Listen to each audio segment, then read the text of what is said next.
කාරකෙන් තිබ්බා.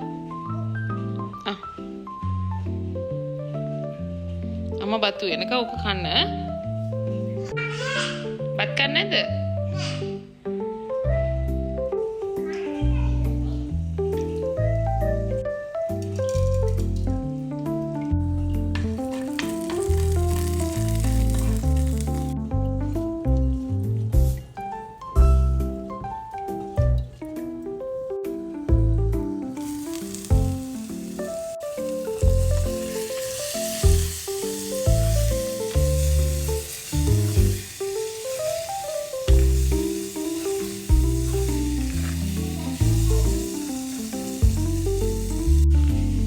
ටයිගර් විතරක් නෙවෙයි ඔයත් මොකුත් කන්නේ නැහනේ.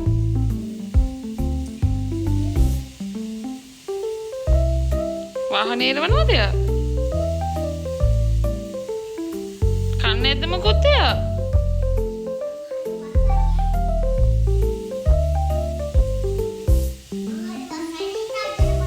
ඔව් මෙයා වසයි බත් කන්න ටයිගර්. මෙයා වසයි. ආම් පේනවනේ කන විදිය. බත් කන්නේ යෝගට් එකක් කාලා දවසම ඉන්නේ මේ අක්කා. නේ?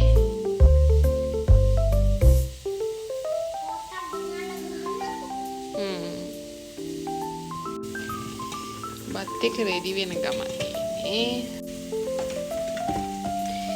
ඊට පස්සේ හදාගන්නේ අපි මාළු එක. බබාට දෙන්නේ තලපත්. තමයි යා ටිකක් වැඩිපුර කනවා නම් කන්නේ ඒක හදාගන්න.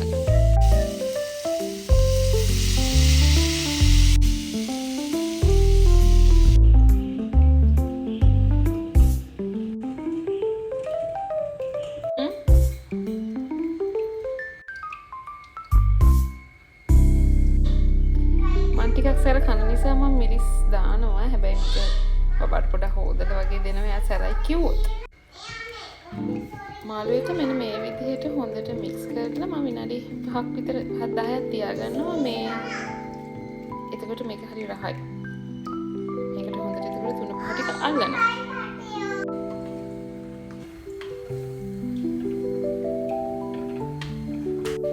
මම මේක නම් දැක්කේ මේ channel එක මේක රස වෙන්නේ සීනි චුට්ටක් දානවා.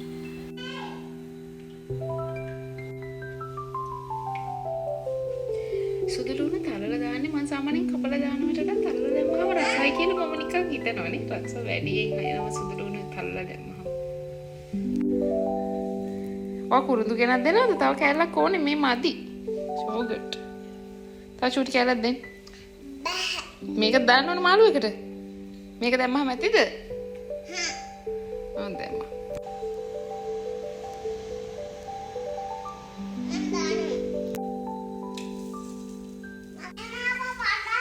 ආයින මේ සුදු ලුණු ඔක්කොම නම් මාළු එකට නෙවෙයි. තව එළවලුවක් හදනවා එකටත් එක්ක.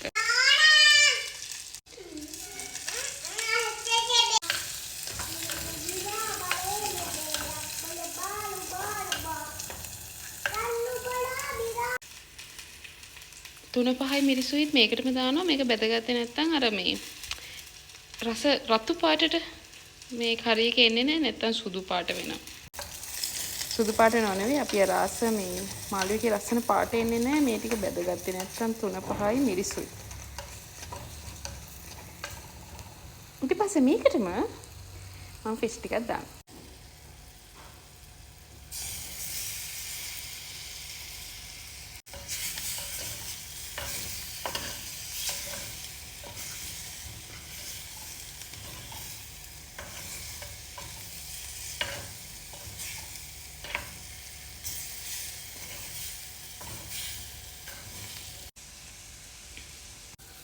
ඒක තැම්බෙන්න පහම. මොන කෑම තිබුණත්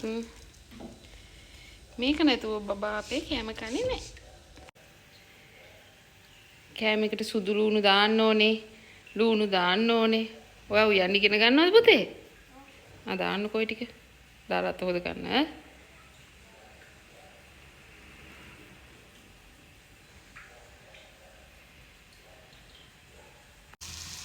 පරිප්පු එකක් තිබ්බා. මොකද බබා පරිප්පු නැතුව මොන කෑම හැදුවත් කන්නේ නැහැ.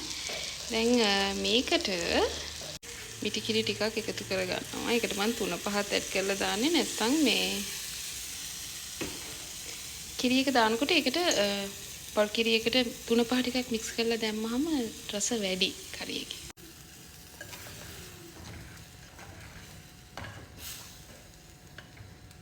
මේක දැන් දැම්මුණාම රසයි. මම දන්නවා කැම එකේක විදියට හදන අය ඇති. මේ මම හදන විදිහ ඉතින් හදිස්සියට පොඩි කෙනත් එක්ක ටක් ගාලා එයාවත් ෂේප් කරගෙන හදන විදිය. ඔය මොකද කරන්නේ? කාටද?